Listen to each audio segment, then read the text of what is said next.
여러분 안녕하십니까? 황준빈씨 뉴스투데이입니다. 먼저 오늘의 주요 뉴스입니다.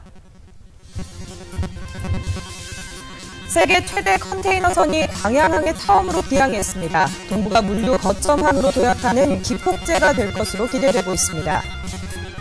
2013 광주 디자인 비엔날레 개막이 50일 앞으로 다가온 가운데 중국과 일본 등에서 관람 문의가 잇따르고 있습니다.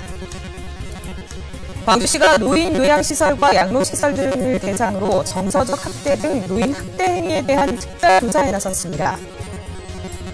공사 현장에서 대형 산수도관이 터져 일주일 동안 2만 톤이 넘는 물이 새나갔습니다. 컨테이너 18,000개를 실을 수 있는 선박이 광양항에 첫 기항했습니다. 세계 최대 컨테이너선 기항은 광양항을 동북아의 물류 거점항으로 도약시키는 기폭제가 될 전망입니다. 보도에 전승우 기자입니다. 광양항의 세계 최대 컨테이너선이 웅장한 위용을 드러냈습니다. 길이 399m, 폭 59m, 높이 73m로 축구장 4개를 합한 크기입니다. 현존하는 선박 가운데 가장 많은 20피트 컨테이너 18,270개를 실을 수 있습니다. 세계 최대 컨테이너 선사인 머스크라인의 초대형 선박 가운데 첫 번째로 대우해양조선이 만들었습니다. No, it's not the first time we are in Gwangyang. We are coming to Gwangyang approximately 4 times a year. To us, it's very convenient. It's a good port to arrive because the approach and the traffic separation scheme, the canals in the port area are wide. So it's a very convenient port for large vessels. 광양 첫 기항에서 컨테이너 2,000개를 실은 이 선박은 앞으로 광양을 기항해 아시아 유럽 노선을 오가게 됩니다. The main benefit is that the A10, where the Maersk Kinimala is on, is the Maersk Line flagship service, and it's specifically designed for Korean customers that ships into to Russia and Poland. So we have a very direct and unique product. 이 선박이 광양에서 처리할 물동량은 연간 16만 TU, 자립항만이 연간 물동량 300만 TU 달성에 큰 역할을 할 것으로 보입니다. 선사 측은 오는 2015년까지 이 같은 선박 20척을 건조해 이 가운데 10척을 아시아 유럽 노선에 투입할 계획입니다. 초대형 선박이 기항하면서 광양이 세계 어느 항만보다 우수한 인프라와 서비스를 갖춘 점이 입증됐습니다. 오늘 광양항에 최초로 입항하게 된 18,000 TU급 초대형 컨테이너선의 광양항 입항은 우리 광양항이 초대형 컨테이너선이 자유롭게 입항하고 또 출항할 수 있다고 하는 것을 세계에 알리는 그런 계기가 됐다고 생각합니다.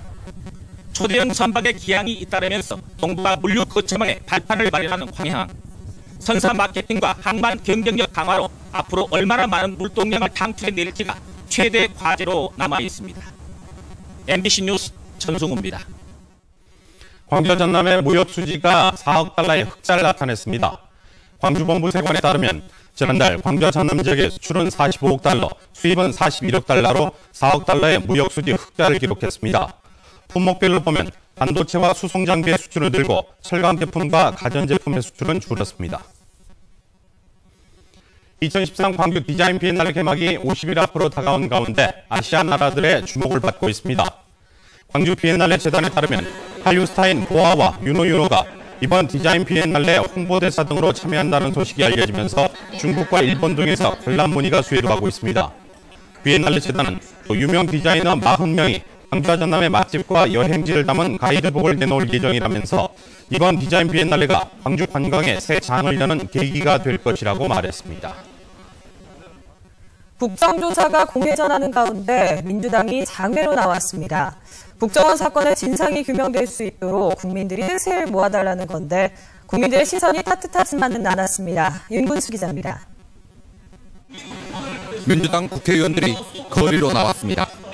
국정원 개혁 국민홍보단 소속 의원과 광주 지역 국회의원, 민주당의 당직자들도 함께했습니다. 국정조사가 시작된 뒤 2주가 넘도록 새누리당의 티제적에 휘말려 시간만 호송하고 있다는 위기감에서 나온 결정입니다.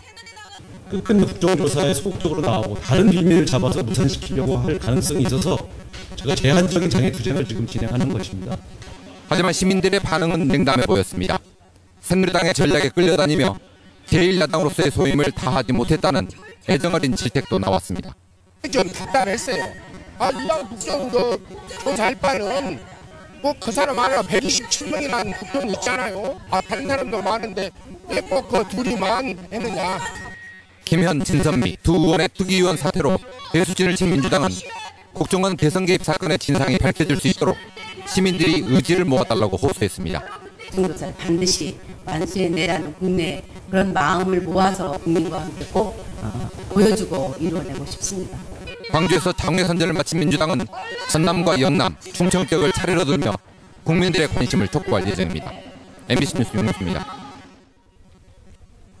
안철수 의원의 싱크탱크 그룹인 정책네트워크 내일이 오늘 호남권 세미나를 전주에서 엽니다. 오늘 세미나는 한국 사회구조 개혁과 호남 지역 발전을 위한 새로운 모색이라는 주제로 열리는데 안철수 의원이 직접 토론자로 참여할 예정이어서 지지자들은 물론 지역 정가에 관심을 모으고 있습니다.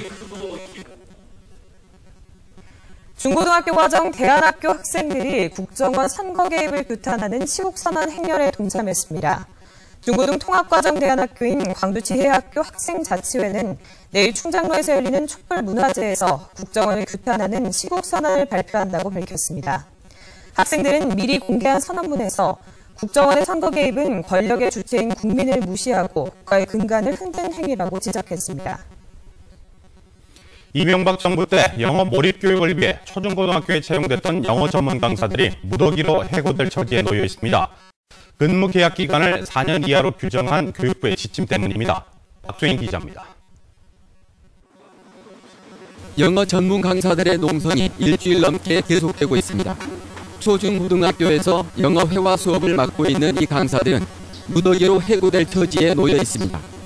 영어 전문 강사가 학교에 임용되기 시작한 건 지난 2009년 8월 이명박 정부의 영어 모의 교육 정책에 따라 전국 시도교육청은 지난 4년 동안 6천여 명의 영어 전문 강사를 채용해 일선 학교에 배치했습니다. 그런데 교육부는 이들 전문 강사들을 1년 단위로 임용하되 총 근무 기간이 4년을 초과하지 못하도록 못 박았습니다. 이 규정에 따라 다음 달 말이면 전국적으로 600여 명, 광주에서는 27명의 4년 만기 근무자가 학교를 떠나야 하는 처지입니다. 지금 당장 길거리에 나앉은 심정이고요. 어떻게 해서든지 저희는 무조건 고용 안정을 바라고 있는 입장이거든요. 교육부는 지난해까지만 해도 영어 전문 강사들의 고용 안정을 약속했지만 지난달엔 근무 만기 강사를 모두 해고하고 학교 단위로 신규 채용을 하도록 지침을 바꿨습니다. 너무나 불합리적이고 비논리적으로 저희들은 내몰려고 하는 상황이라고 밖에 볼 수가 없는 거죠. 이미 일부 학교들은 근무 만기 강사를 배치할 신규 채용 공고를 낸 상태입니다. 제도적 보완을 해야만이 이건 가능한 부분인데요. 어차피 4년으로 계약이 만료되기 때문에 새롭게 신규로 채용할 수밖에 없습니다. 4년 만에 임용이 중단된 영어 모의 교육 정책 때문에 열심히 일해온 강사들만 학교 밖으로 내몰리고 있습니다. MBC 뉴스 박수인입니다.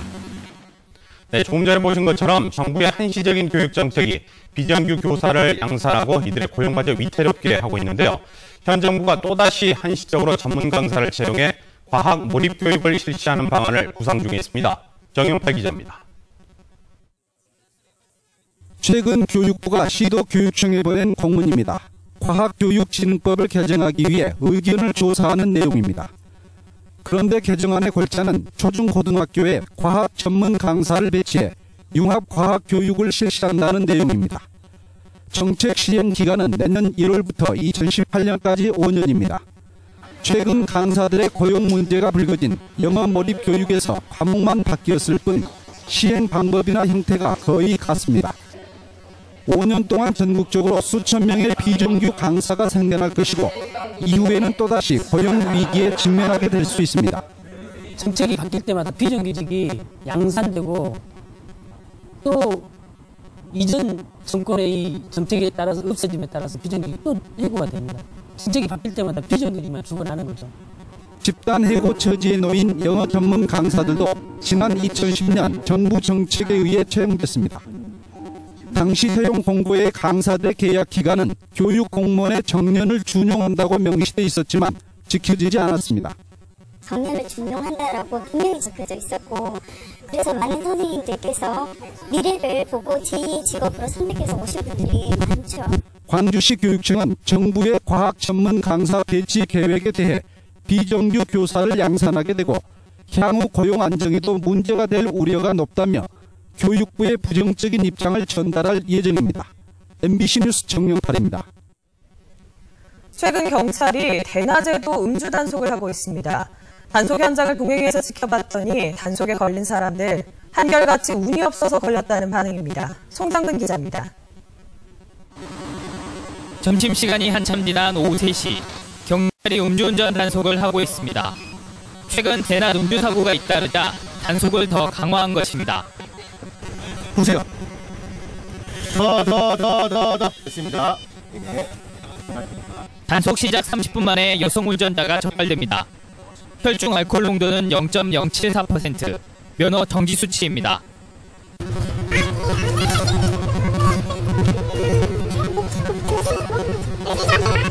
0.050부터 0.095까지는 300만 원이라 벌금입니다. 6개월 징역형이 부과되어 있습니다. 제가 이 단속 현장을 1시간 정도 지켜보는 동안 2명의 운전자가 면허 정지 처분을, 그리고 2명의 운전자가 훈방 조치를 받았습니다. 훈방 조치됐지만 약간의 술을 마신 걸로 나온 운전자는 되려 큰 소리를 칩니다.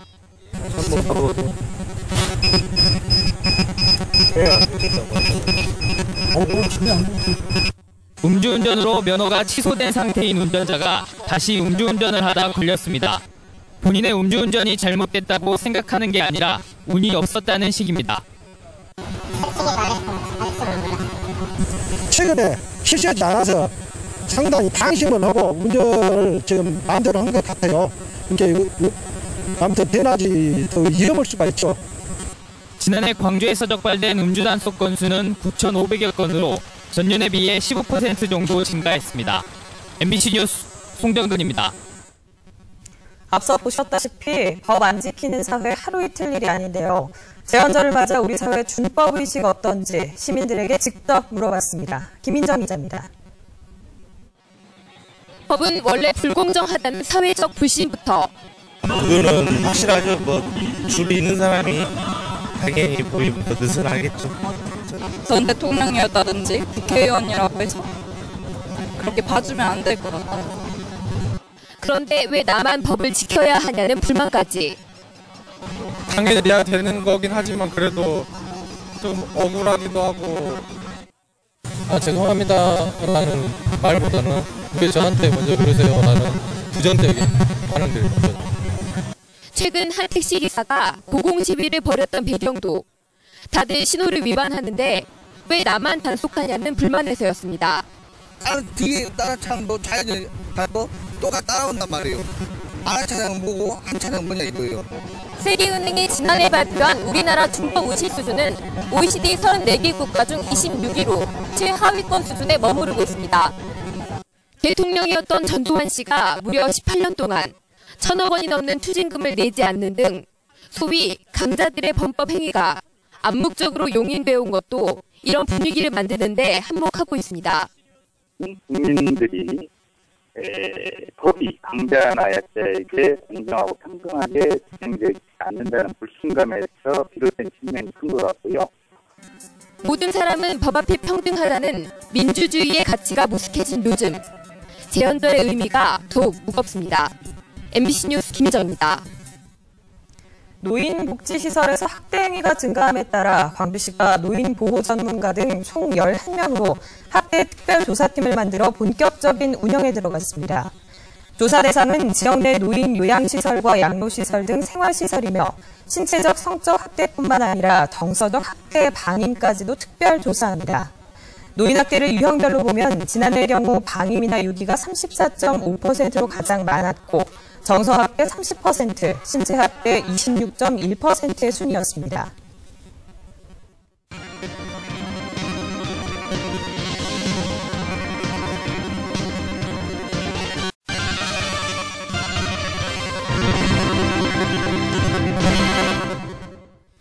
기대가 크면 실망이 크다는 말이 요즘 기아 타이거즈 경기를 보면 절로 나옵니다.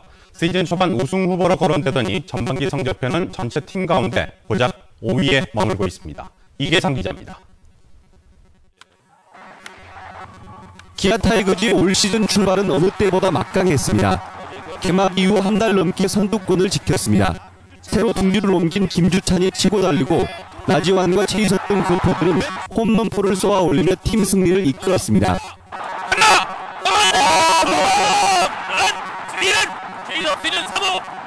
신종길과 김주영은 공격과 수비에서 맹활약하며 만년 기대주의 서름을 털어냈습니다.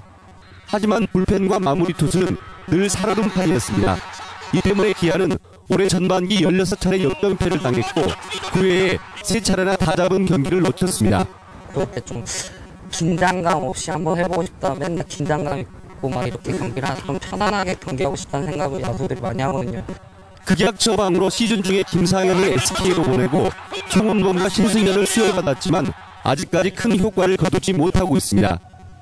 앤서니를 빼고 집단 마무리 체제로 전환한 상황에서 경기가 집중돼 있는 8월은 올 시즌 성패를 판가름 지을 가능성이 높습니다. 윤석민 선수, 서재영 선수 이런 두 선수들이 좀 자기의 모습만 보여준다 그러면 후반에 충분히 반격을 할 수 있지 않을까 좀 생각합니다. 1위 삼성과 6위 롯데의 게임차는 불과 6경기입니다. 기아가 시즌 초반의 모습만 보여준다면 얼마든지 선두권 진입이 가능한 상황입니다. MBC 뉴스 이계상입니다. 올 시즌 내내 부진했던 기아 타이거즈가 전반기 마지막 경기에서 부활의 발판을 마련했습니다. 윤성민은 어제 광주구장에서 열린 한화의 홈경기에서 6이닝 동안 삼진 7개를 뽑아내며 4안타 1실점으로 막았습니다.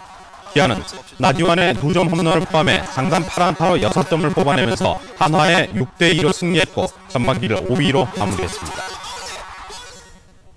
공사 현장에서 대형 상수도관이 터졌습니다. 일주일간 복구를 못하는 사이에 2만 톤이 넘는 물이 새나가고 있습니다. 박영훈 기자가 단독 취재했습니다.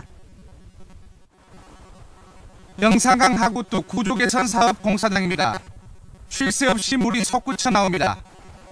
계곡처럼 흐르는 물이 모이면서 수문 안쪽에는 거대한 물 웅덩이가 생겨났습니다. 지난 11일 오후 땅 파기 작업을 하다 지름 1m 35cm짜리 대형 상수관 윗부분이 파손된 겁니다. 일주일째 손을 쓰지 못하고 있습니다. 결국은 조금 이제 기술적으로 사업이 아닌가.